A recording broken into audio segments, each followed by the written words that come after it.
What's going on YouTube? Jason Carwile here, physicallyfaithful.com, RockFit trainer.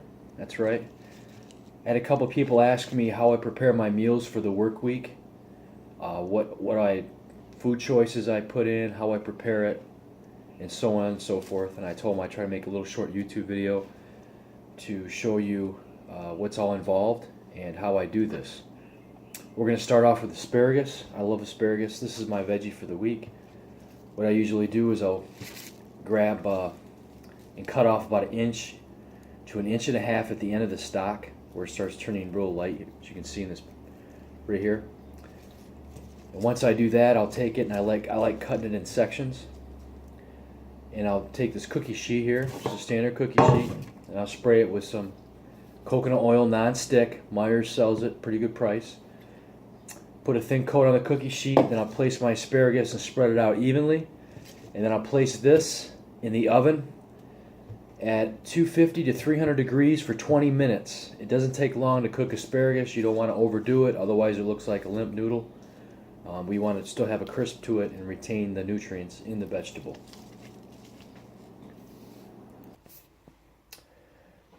Okay, we got it all cut up. Asparagus, we got it placed on the cookie sheet. A thin layer of coconut oil on top. And then what I'm going to do is I'm going to sprinkle a little bit of this, cayenne pepper. And a little bit of ground ginger.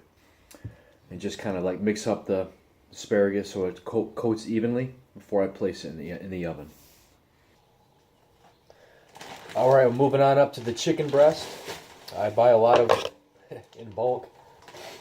And what I'm going to do here is just pretty much grab a piece of breast, and I like to take a pair of shearing scissors here and just try to trim a lot of the fat if there's any on it,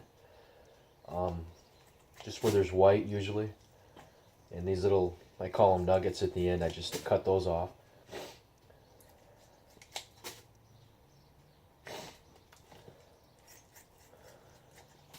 So basically just clean up the breast the best you can. A lot of these, I buy my meat too from Ken's Market.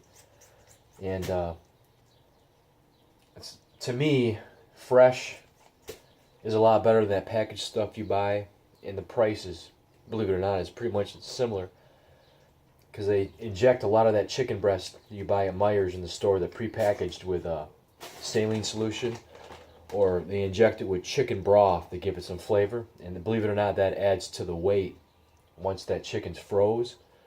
So you think you're buying 5-6 pounds of chicken breast frozen, but actually when you thaw it out and cook it, once all that chicken broth and stuff, if you boil it, comes out of the meat, then you look at it, your breast and be like, I just got ripped off. And so if you're gonna spend that kind of money, you might as well get fresh.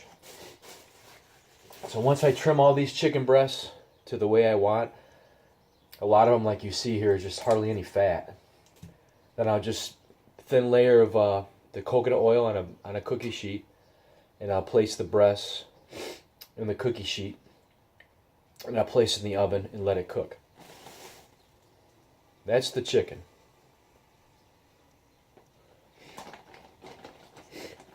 Also, another thing I like to do, folks, is before I put the chicken in the oven, I like to take my knife or my scissors, and I call it scoring the meat. I'll just take it and I'll make like a small incision in a couple areas, so that way, some of these breasts are so huge, and I'll just score it, make some incisions in the breast, so it'll take quicker to cook. Just a little tip. Okay, we got the chicken all set up on the cookie sheets. We scored it. I like to put whatever seasoning on it. I don't use a lot of sodium salt. I try to eliminate that. Sometimes I use Mrs. Dash. I buy all these spices I found out that Ken's Market has now. They got all kinds of good stuff. This is crushed red pepper. I'll sprinkle some of that on there. And just a tiny bit of cayenne. Another thing I like to add to my chicken breast to give it some flavor, and it really opens up the pores of the meat, is I'll drizzle a little bit of apple cider vinegar on here. Well, this stuff is great, folks. They say 1/2 teaspoon a day helps your metabolism. And there's so many other benefits. If you Google it, check it out on the website. It helps with acne. It helps with thyroid, all that good stuff. So I'll drizzle a little bit of this on here, place it in the oven, let it cook. The asparagus is cooking. And all I do for my avocados is real simple, folks. I'll just cut it in half and place each half with my meal, whichever meal that's going to consist of, with the fat in the container for the week. Other than that, once this is all done, we'll run it through and show you how we put it in containers. And oh yeah.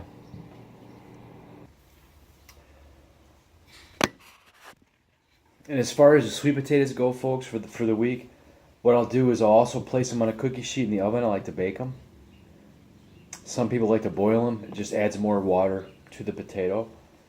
So what I'll do is I'll cut it up in strips, or I call them chips. I'll leave the skin on. I love the skin. I'll take that cookie sheet like I did before, thin coat of coconut oil spray, and place them out evenly on the cookie sheet. And then I like sprinkling some cinnamon, believe it or not, on the sweet potato. It gives it a really good flavor, draws it out, the sweetness of the potato. And I'll just put it in my little container, and I'll draw out as I need for my meals. Okay, well, the chicken's almost done, and the asparagus. Like I said, I'll get my containers out for the week. These are the lids.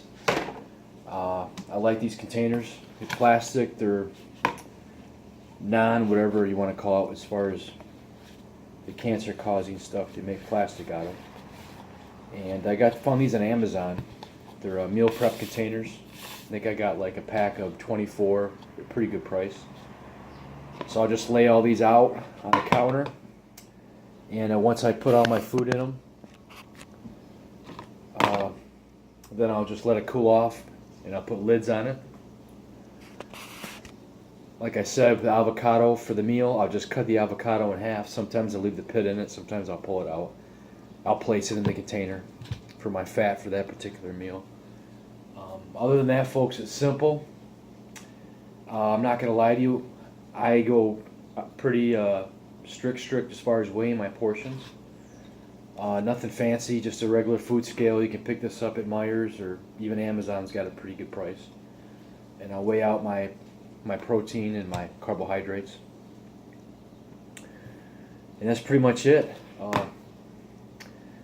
Like I said, it's time consuming, and this is the hardest part. We can spend numerous days and hours in the gym hitting the weights, lifting. But this right here is, I believe, is the most paramount and vital part of anybody's competition prep or healthy lifestyle period, is taking the time to prepare your meals, because we're all in a hurry nowadays. We all got kids, are busy doing something. We're always on the go. We're trying to find a quick fix. Sometimes we don't have time to do this and raid the fridge and grab a leftover pizza or whatever. So just try to prioritize, folks. Try to get in the habit of, you don't have to go measure your food out and all that drama, but meal prep for the week. You'll find out that once your nutrition is tight and on point, everything else just falls into place. Once again, check out my other YouTube videos. Subscribe. It's free. Physically Faithful on YouTube. All you need is a Google account. Come out to RockFit in Rockford, Michigan, folks. That's where I train. Always taking on new clients. Getting ready for this next competition, July 9th, Nicole Wilkins show. It's going to be exciting. And let's do this. Let's get in shape, West Michigan.